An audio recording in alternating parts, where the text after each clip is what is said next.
Salamat po sa pagdusyaga ninyo. Salamat po. Marami pong salamat sa mga nanatili. Salamat po sa inyo. Mabilis lang. Siguro na panood nyo o narinig nyo yung sermon ko dati na sakto. Tatandaan nyo yun?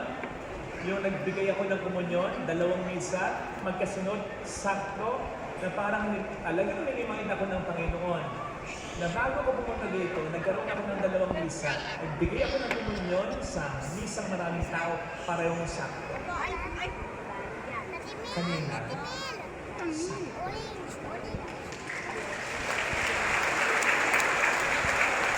Kaya, salamat sa Diyos.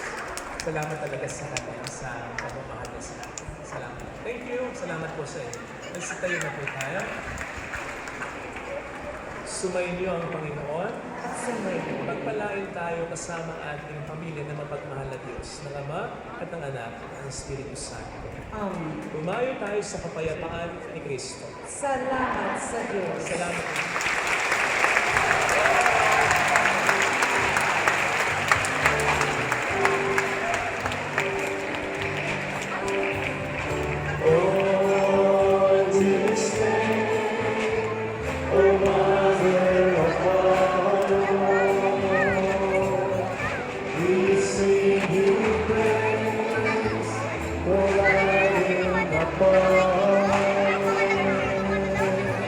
Yours is this sovereign love, the hearts of vanity, still true to the day. May our love for you bring comfort in your praise.